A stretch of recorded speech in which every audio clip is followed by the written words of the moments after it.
ಇಂದು ಬೆಂಗಳೂರು ವಿಭಾಗ ಮಟ್ಟದ ಒಂದು ಕಾರ್ಯಾಗಾರದಲ್ಲಿ ತಗೊಂಡ ತೀರ್ಮಾನಗಳಲ್ಲಿ ಸರ್ಕಾರ ನೇಮಿಸಿರ್ತಕ್ಕಂಥ ನಾಗಮೋಹನ್ ದಾಸ್ ಅವರ ವರದಿ ಶೀಘ್ರವಾಗಿ ತೆಗೆದುಕೊಂಡು ಅದನ್ನು ಜಾರಿ ಮಾಡಬೇಕು ಅಂತ ತೀರ್ಮಾನ ತಗೊಂಡ್ವಿ. ಜಾರಿ ಮಾಡೋದಕ್ಕೆ ಸಾಧ್ಯವಿಲ್ಲದಿದ್ದವಾದರೆ ಅಡ್ಯಾಕಾಗಿ ನಮಗೆ ನಿಗದಿಪಡಿಸಿರ್ತಕ್ಕಂಥ 6% ಆದ್ರೂ ಜಾರಿ ಮಾಡಬೇಕು. ಇಲ್ಲದೆ ಹೋದರೆ ಮುಂದಿನ ದಿನಗಳಲ್ಲಿ ಉಗ್ರವಾಗಿ ಹೋರಾಟ ಮಾಡೋದಕ್ಕೆ ಎಲ್ಲ ಚಿಂತನೆ ನಡೀತಾ ಇದೆ. ಬೇರೆ ಬೇರೆ ಹಂತಗಳಲ್ಲಿ ಹೋರಾಟ ಮಾಡೋದಕ್ಕೆ ತೀರ್ಮಾನಗಳು ತಗೊಂಡಿದ್ದೀವಿ. ನೀವು ತಗೊಂಡ ತೀರ್ಮಾನ ಈ ಸೆಷನ್ ಆಗೋದ್ರೊಳಗಾಗಿ ಇದಕ್ಕೇನಾದರೂ ಒಂದು ಅಂತ್ಯ ಕಾಣದೆ ಹೋದರೆ ಮುಂದಿನ ದಿನಗಳಲ್ಲಿ ಉಗ್ರವಾದಂಥ ಹೋರಾಟ ಮಾಡೋದಕ್ಕೆ ಎಲ್ಲ ಚಿಂತನೆ ನಡೀತಾ ಇದೆ. ಅದಕ್ಕೆ ಸರ್ಕಾರವೇ ಹೊಣೆ ಆಗುತ್ತದೆ.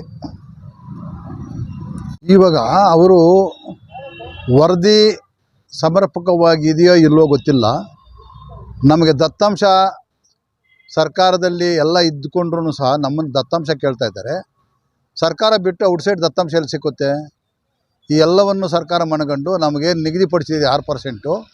ಅಡ್ಯಾಕಾಗಿ ನಮ್ಗೆ 6% ಕೊಡಲಿ. ಮುಂದಿನ ದಿನಗಳಲ್ಲಿ ಸಮೀಕ್ಷೆ ಮಾಡಿ ಆ ಜಾತಿ ಗಣತಿ ಆಧಾರದ ಮೇಲೆ ಏನಾದರೂ ಕಡಿಮೆ ಬಂದರೆ ಕಡಿಮೆ ಕೊಡಲಿ, ಹೆಚ್ಚಾಗಿ ಬಂದರೆ ಹೆಚ್ಚಾಗಿ ಕೊಡಲಿ. ಇದ್ರ ಬಿಟ್ಟು ಬೇರೆ ಅವಕಾಶಗಳೇ ಇಲ್ಲ, ಸರ್ಕಾರದ ಮುಂದೆನೂ ಇಲ್ಲ. ಇದನ್ನು ಆದಷ್ಟು ಬೇಗನೆ ನಾಗಮೋಹನ್ ದಾಸ್ನ ವರದಿ ತಗೊಂಡು ಜಾರಿ ಮಾಡಬೇಕು. ಜೈ ಮಾದಿಗ, ಕರ್ನಾಟಕ ಮಾದಿಗ ದಂಡೋರಕ್ಕೆ, ಕರ್ನಾಟಕ ಮಾದಿಗ ದಂಡೋರಕ್ಕೆ. ಬಂಧುಗಳೇ, ನನ್ನ ಹೆಸರು ಆರೋಳಿ ವೆಂಕಟೇಶ್ ಅಂತೇಳಿ, ಕರ್ನಾಟಕ ಮಾದಿಗ ದಂಡೋರದ ಕಾನೂನು ಘಟಕದ ರಾಜ್ಯಾಧ್ಯಕ್ಷನಾಗಿ ನಾನು ಕೆಲಸ ಮಾಡ್ತಾ ಇದ್ದೀನಿ. ಈಗ ಏನು ನಮ್ಮ ವಿಭಾಗೀಯ ಮಟ್ಟದಲ್ಲಿ ಅಂದರೆ ತುಮಕೂರು, ಚಿಕ್ಕಬಳ್ಳಾಪುರ, ಕೋಲಾರ ಮತ್ತು ಬೆಂಗಳೂರು ಗ್ರಾಮಾಂತರ, ಬೆಂಗಳೂರು ನಗರ ಜಿಲ್ಲೆಗಳಿಂದ ಒಂದು ಸಭೆಯನ್ನು ಇವತ್ತು ನಾವು ಕಾರ್ಯಾಗಾರ ಮಾಡಿದ್ವಿ. ಆ ಒಂದು ಸಭೆಯಲ್ಲಿ ಒಂದು ತೀರ್ಮಾನ ಆಗಿದೆ ಮತ್ತು ಸರ್ಕಾರಕ್ಕೆ ಒಂದು ಕಟ್ಟೆಚ್ಚರಿಕೆಯನ್ನು ಕೊಡ್ತಕ್ಕಂಥದ್ದಾಗಿದೆ. ಏನು 1997ರಿಂದ ಮೀಸಲಾತಿ, ಒಳ್ಳೆ ಮೀಸಲಾತಿ ಬೇಕಂತೇಳಿ ಅನೇಕ ಹೋರಾಟಗಳನ್ನು ಮಾಡ್ತಾ ಬಂದಿದ್ದೀವಿ. ಆದರೂ ಕೂಡ ಯಾವುದೇ ಸರ್ಕಾರ ಸ್ಪಂದಿಸಲಿಲ್ಲ. ಈಗ ಸುಪ್ರೀಂ ಕೋರ್ಟ್ನಲ್ಲಿ ಆಗಸ್ಟ್ 1ನೇ ತಾರೀಕು 2024ರಂದು ಆದೇಶ ಆಗಿದೆ.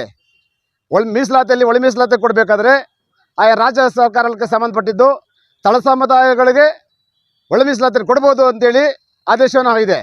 ಆದರೆ ಸಂಬಂಧಪಟ್ಟಂತೆ ತೆಲಂಗಾಣ ರಾಜ್ಯ ಮತ್ತು ಪಂಜಾಬ್ ರಾಜ್ಯಗಳಲ್ಲಿ ಇತ್ತೀತರ ರಾಜ್ಯಗಳಲ್ಲಿ ಈಗಾಗಲೇ ಒಳ ಮೀಸಲಾತಿ ಘೋಷಣೆ ಮಾಡಿದೆ. ಕರ್ನಾಟಕದಲ್ಲಿ ಆಗ್ತಾ ಇಲ್ಲ.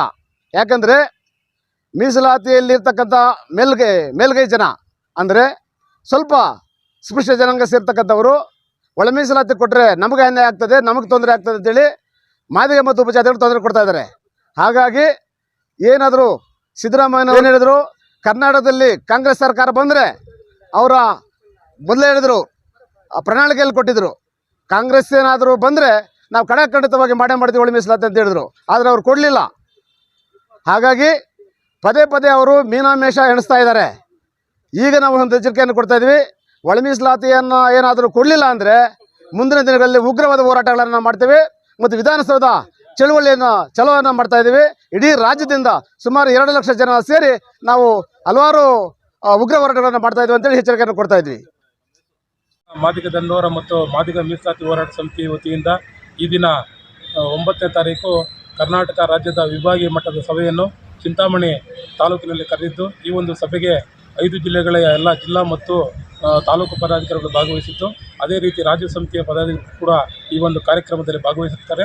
ಈ ಒಂದು ಕಾರ್ಯಕ್ರಮದ ವಿಶೇಷ ಏನೆಂದರೆ, ಈಗ ಸುಪ್ರೀಂ ಕೋರ್ಟ್ ಆದೇಶ ಆಗಿ 6 ತಿಂಗಳಾದರೂ ಸಹ ಕರ್ನಾಟಕ ರಾಜ್ಯ ಸರ್ಕಾರವು ಯಾವುದೇ ರೀತಿಯ ಆ ಒಂದು ಆದೇಶದ ಮೇಲೆ ಕ್ರಮ ತೆಗೆದುಕೊಳ್ಳದ ಕಾರಣ, ಅದೇ ರೀತಿ ನಮ್ಮಲ್ಲಿ ಇರ್ತಕ್ಕಂತಹ ಅನ್ಟಚಬಲ್ ಇದಾರಲ್ಲ ಅವರು ನಾವು ಸರ್ಕಾರ ಬೀಳಿಸ್ತೀವಿ ಅಂತೇಳಿ ಈ ಸರ್ಕಾರದ ಮೇಲೆ ಒತ್ತಡ ತರ್ತಾ ಇದ್ದಾರೆ. ಆದ್ದರಿಂದ ಮಾನ್ಯ ಸಿದ್ದರಾಮಯ್ಯನವರು ಒಳಮೀಸಲಾತಿಯನ್ನು ಜಾರಿ ಮಾಡೋದರಲ್ಲಿ ವಿಳಂಬ ತೋರಿಸ್ತಾ ಇದ್ದಾರೆ.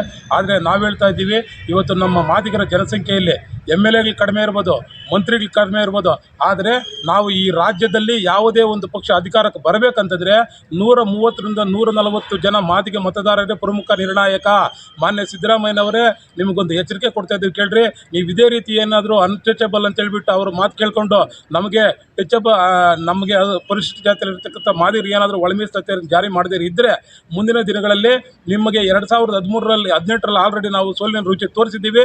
ಮುಂದಿನ ದಿನಗಳಲ್ಲಿ ಕೂಡ ನಿಮಗೆ ಇದೇ ರೀತಿ 2028ಕ್ಕೆ ಸೋಲಿನ ರುಚಿಯನ್ನು ತೋರಿಸ್ತೀವಿ.